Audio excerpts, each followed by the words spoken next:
You didn't think the Portal King was done, did you? This is the Locked On Ole Miss podcast. You are Locked On Ole Miss, your daily podcast on the Ole Miss Rebels, part of the Locked On Podcast Network, your team every day.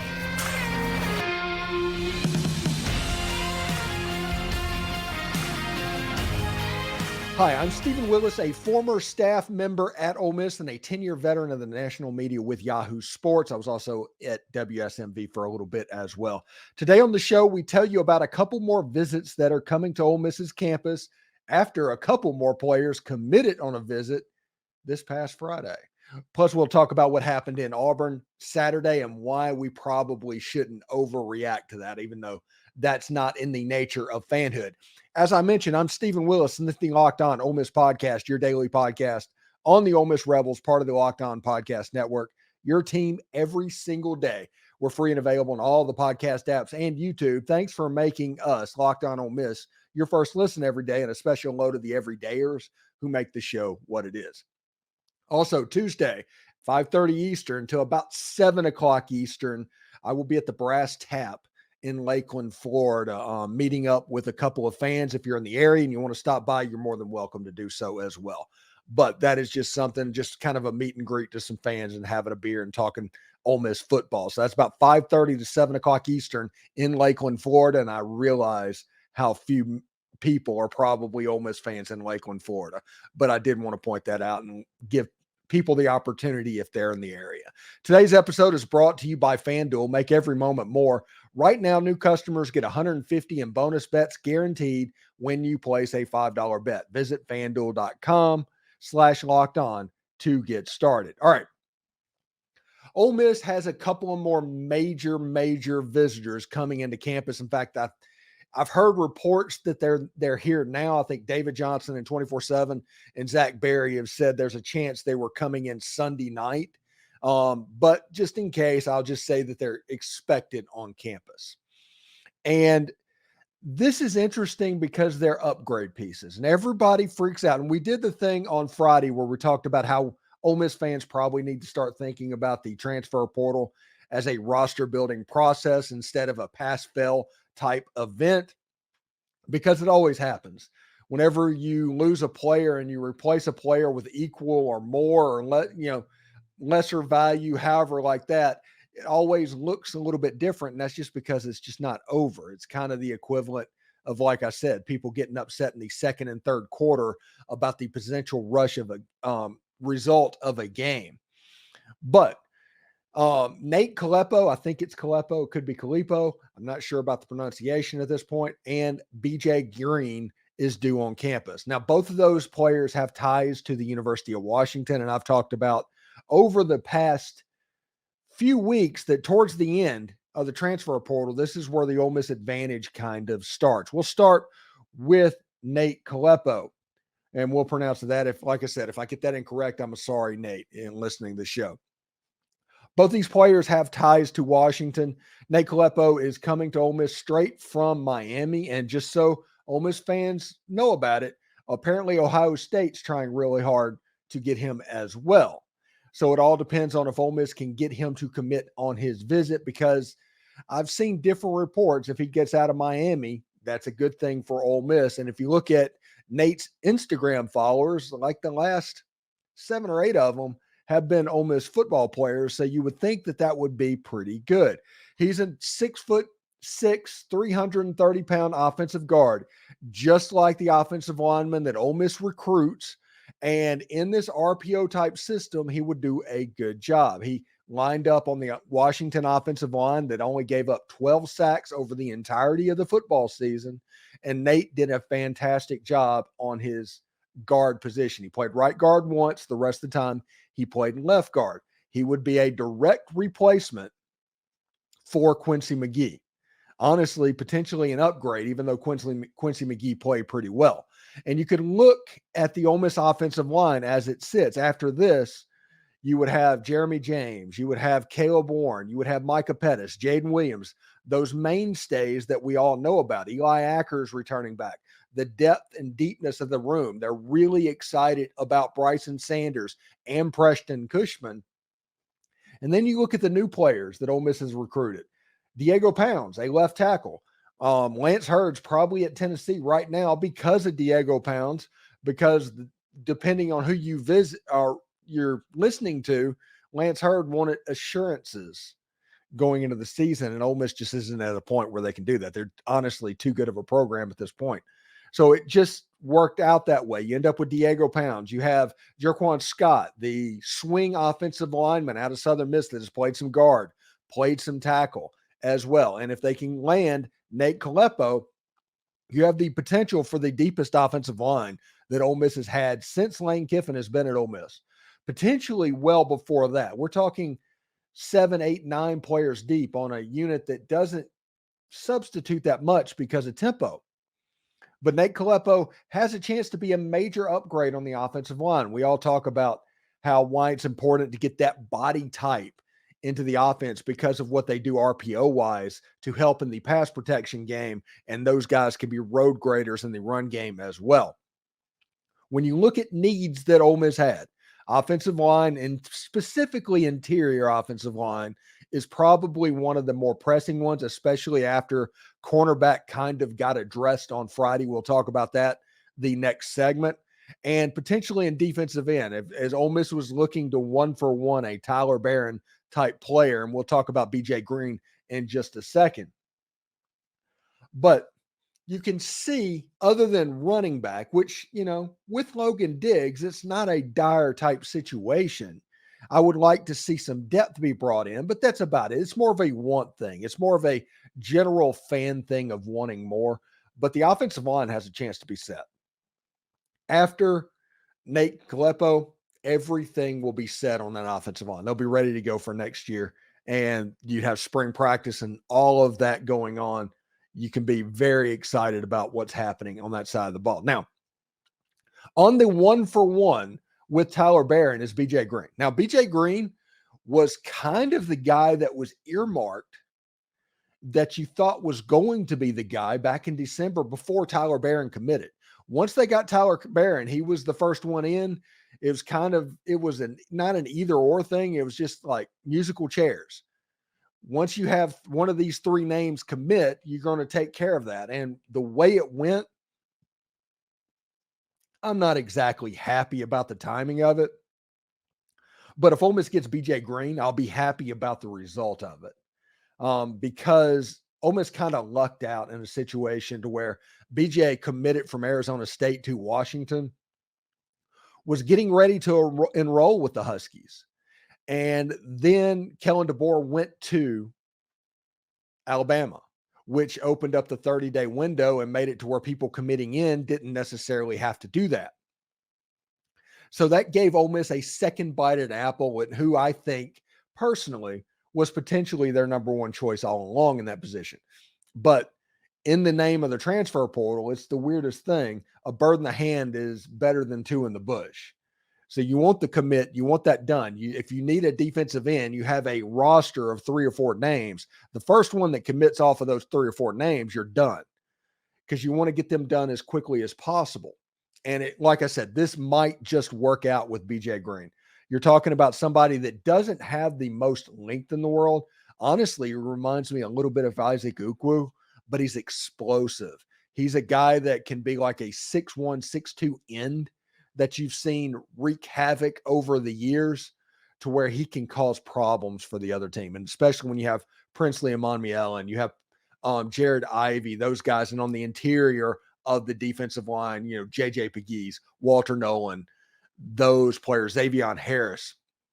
You can see how the addition of B.J. Green would allow them to do some race car type packages to get pressure on the quarterback a little bit more on obvious passing situations.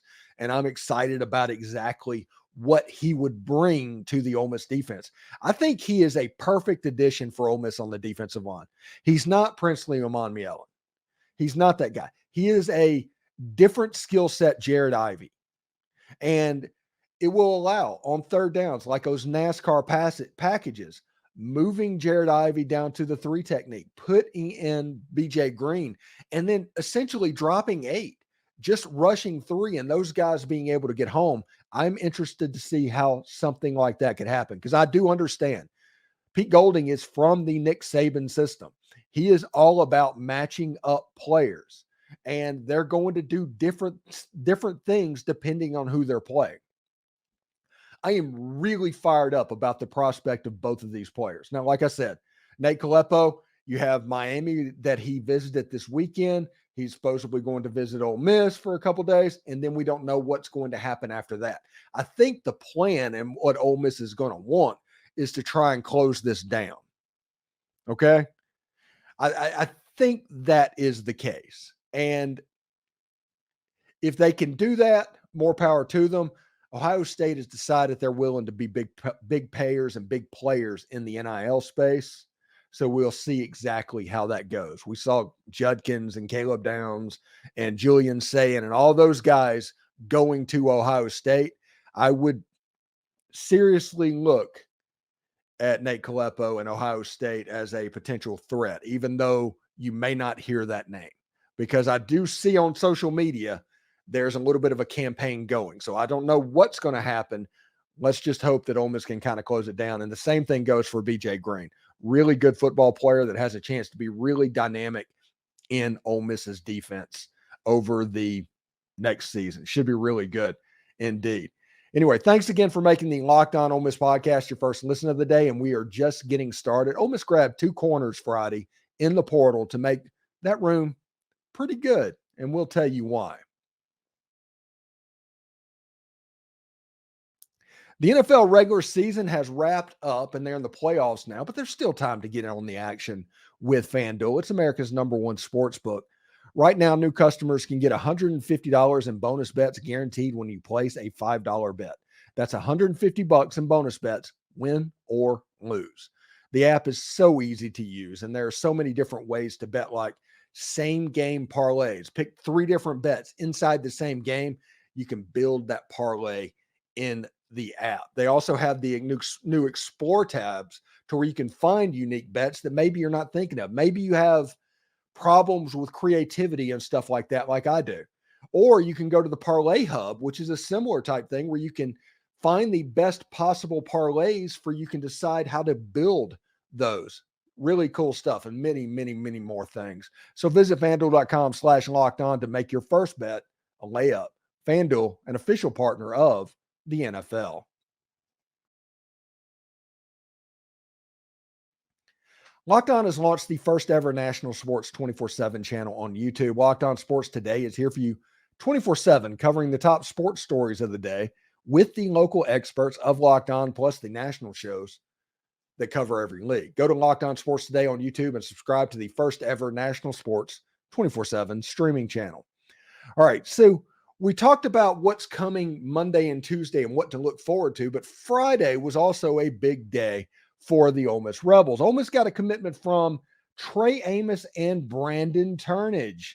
Trey Amos is from Alabama. It says he was slated to start this season at Alabama, and any Alabama defensive back and cornerback that's slated to start, I'm interested in that player.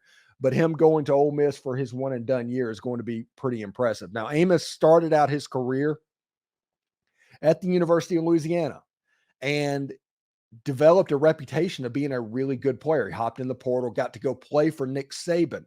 And like I told everybody on Friday about Trey Amos, if you are getting selected to come into that secondary room, that's a big deal, because there's probably not a better judge of talent in all of college football than was Nick Saban, especially in that DB room. And Trey Amos coming in, developing, getting that coaching, getting ready what was going to be a potentially start year for him in his second year in Tuscaloosa. After Nick Saban retired, he hit the portal, and Ole Miss were able to get him. Trey Amos is a really good football player. Against Georgia, I think Kool-Aid McKinstry, Alabama's first-round draft pick corner, got injured and had to come out, and Trey Amos had to go in the game. Trey Amos played very well and graded out higher than he did all season. And I think that's very important to know. So with Amorion Walker, with Trey Amos, Ole Miss is pretty good at the cornerback position moving forward. But then they get Brandon Turnage as well. And we talked about him a couple of weeks back as a potential. He's from Lafayette County. We all know the story about how he got to Alabama, and everybody's talking about Justin Woodall, like camped out at his house to get him to Alabama and all of that stuff. Well, he ended up transferring to Tennessee, I think, to play for Jeremy Pruitt. I think he got there then because Jeremy Pruitt left from Alabama and went forward. I'm not exactly sure of the timing on that, but he ended up going up there, and, Tennessee changed coordinators, changed completely their systems. And Brandon Turnage, who started games at corner for Tennessee and played fairly well, ended up getting to the portal, coming back home to Lafayette County, Mississippi. Now, Brandon Turnage, I talked about a couple weeks ago when we did this. I said, I don't think he's an outside corner. I think Pete Golding has earmarked Brandon Turnage as potentially playing on the inside, on the John Saunders type role. That is the depth room that he is going to reside in my opinion, because cornerbacks under Pete Golding, he wants people that can run. He wants all kinds of people that can run.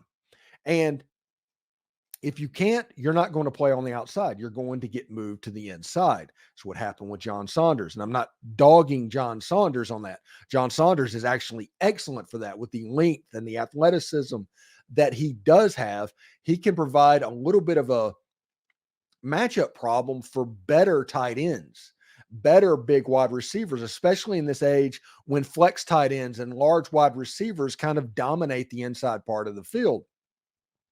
And just so that we've gotten questions about that in the past, the flex tight end is essentially Evan Ingram. That's what they mean by a flex tight end. Just picture an Evan Ingram. It's not a Caden Prieskorn hand in the dirt, traditional tight end type person. There's mismatches that can be set up by these larger guys on the inside. So you need people that can match up with them. John Saunders can do that. I think Brandon Turnage would be very good at doing that as well. Even if he can't run enough to be on the outside. We'll have to see how it goes in spring training, in spring practice, and how it all falls, because between Amorion Walker, Trey Amos, Brandon Turnage, and even Cedric Beavers coming in from Jones County Junior College, I'm feeling pretty good about the cornerback room, especially when you consider Yam Banks and John Saunders and the people on the inside with outside ability. So even in the case of emergency, you have people that can short-term fill a gap for you, fill a role for you. So there's enough really good ball players that are coming into that defensive back room. And with that front seven, they have a chance to be dynamic next year. Defensively, this unit has a chance to be dynamic. And then you look at the linebackers that Ole Miss has gotten set up. Poopaw, which I call him that because that was a request from his father, going to be a really good linebacker, potentially a leader in that room, besides TJ Dudley, who can also play a little bit wide whenever they try to do some matchup type stuff as well. Suntaran Perkins and Raymond Collins, another JUCO player out of Jones County Junior College. Tyler Banks, they apparently really like him as well. Linebacker room's in pretty good shape too. Granted, there's going to be fans all through this, no matter what Ole Miss gets. Ole Miss can have the roster of the 85 Bears lined up, okay? And there's going to be others that go, no, more. We need more. We need more. We need more. And that's fine. I get that. That's the way fandom works. But Ole Miss is at a point to where this is going to be, and I know if anybody's listened to this for any period of time, for this will be the third straight year of me saying it, this will be the best roster that Ole Miss has had in my lifetime. In fact, this might be the best Ole Miss roster that anybody's seen in anybody's lifetime. I would line them up against anybody. Anybody. Georgia is coming to Oxford. And I'm like, yeah, okay, come on, let's go. Let's see what's happened. Because on the defensive line, you're not going to be able to bully us like you did in Athens. That's not going to happen this year. On the offensive line, you got some pieces that can make it work. And then you have some weapons on the outside that can make it work. You need some luck. You do need some fortunate. You need Ulysses Bentley to stay healthy, which is something he hasn't done over the course of a full season this year. But you need about 150 carries from Ulysses Bentley. You need Logan Diggs to be early part of the non-conference coming back so he gets to get nice and broken in by the time the season gets going. And you need Kedrick Riscano to be the player that we all saw that he can be in his high school film. We need that to translate a little bit. So you do need some things to happen. You need some good fortune, but anybody that wins a championship, anybody that wins a national championship, you're going to still need good fortune. You're still going to need health. There's certain players that you need to work out. Now, I don't doubt that they will, but you do need that. You need Jackson Dart to play well. You need him to have a year 3 type season. If that happens, and all of these players coming in, there is more than enough talent for Ole Miss to make all the noise in the world when it comes to 2024. That's playoff, national championship, SEC title, the whole 9 yards. That is all on the table. Not saying they're going to do it, saying it's on the table. And it should be really interesting for everybody to see. So still more to come on Locked On Ole Miss, part of the Locked On Podcast Network, your team every day. Ole Miss basketball got popped again on the road in a loss to the Auburn Tigers. We let everybody know why it's going to be okay. Seriously.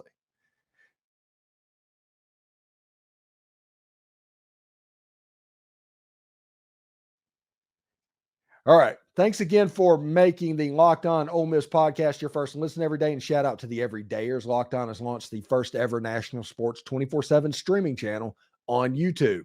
Locked On Sports Today is here for you 24/7, covering the top sports stories of the day with the local experts of Locked On, plus our national shows that cover every league. For your second listen, go to Locked On Sports Today on YouTube and subscribe to the first ever national sports 24/7 stream channel.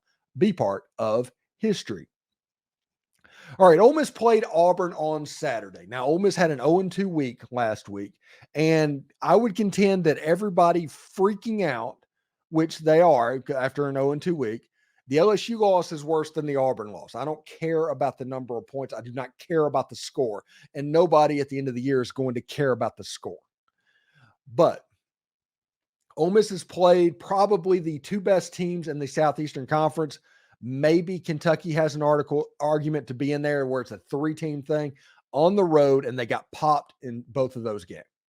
Absolutely. There's no way that you can say anything else than that.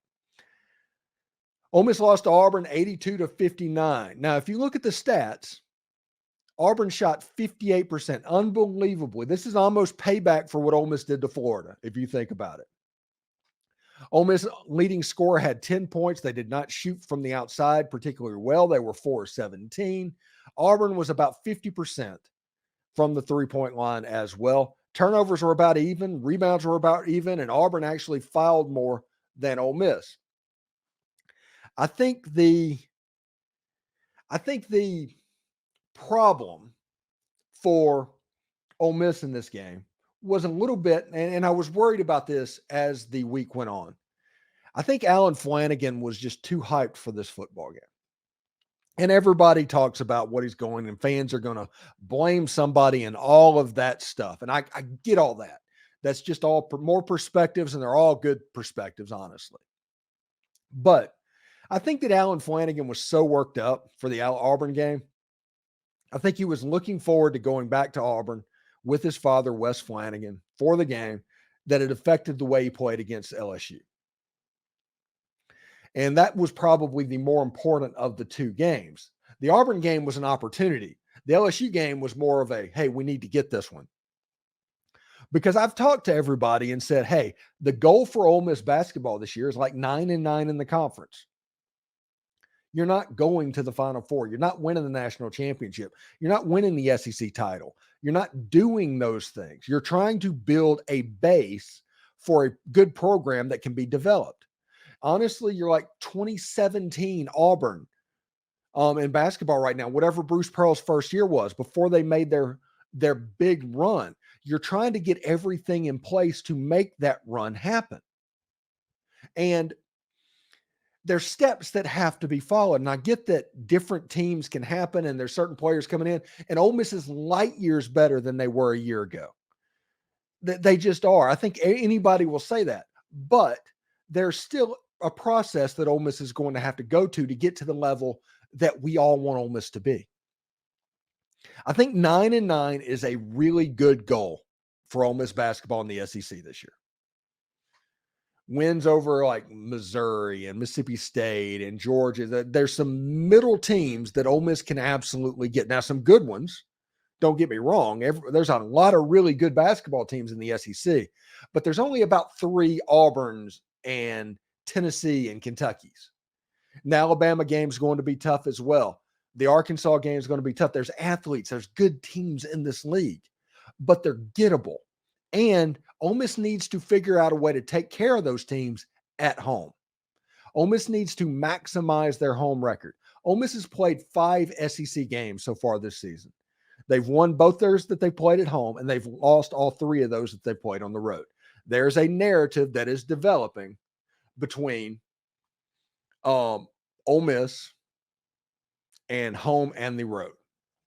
And everybody will see exactly how that goes in the future. Now, I think Ole Miss is going to be fine. I honestly think that 9-9 as a goal is a perfectly attainable thing, and they've proved the ability to do it. They've beaten Florida, who at that point had a higher net than Ole Miss did. They were in the 40s at that point. You're going to play similar teams to that as the season goes on. If you play them at home, figure out a way to win, and you need to get a couple of these teams on the road. You need to handle that. You need to figure out a way to get a couple of these middle tier teams on the road if you want to get to 9-9. It's not whether or not you can beat Auburn. It's not whether or not you can beat Tennessee. Not in year one. But it's a chance where they need to work to being competitive on the road because they're getting popped on the road right now. They're playing pretty well at home. They're getting popped on the road. And winning on the road is extremely difficult in basketball. We've talked to Tim Thomas, who said it's almost worth 10 points playing at home. And that's difficult for his team like Ole Miss, where you have to take care of the basketball. You have to have everything go just right to put it all together. You have obvious flaws on the team where it's going to happen. That is going to be a situation where it's normal. But it's not a reason to freak out about Ole Miss basketball because you got popped a couple times on the road against top 15 teams. Last year, Ole Miss was getting popped on the road against top 200 teams. It's an improvement. It's a process. It's going to be all right. It's going to be fun to watch this grow anyway. Anyway, thanks for making the Locked On Ole Miss podcast your first listen every day as we continue to turn our attention to the portal visitors and get ready to get right in a game versus the Arkansas Razorbacks. For your second listen, check out Locked On Sports today. They've launched their first ever national sports 24 streaming channel on YouTube. Locked On Sports Today is here for you 24/7, covering the top sports stories of the day with the local experts of Locked On, plus our national shows that cover every single league. For your second listen, go to Locked On Sports Today on YouTube. Subscribe to the first ever national sports 24/7 stream channel. For those on YouTube, we'll send you there right now. Hotty toddy.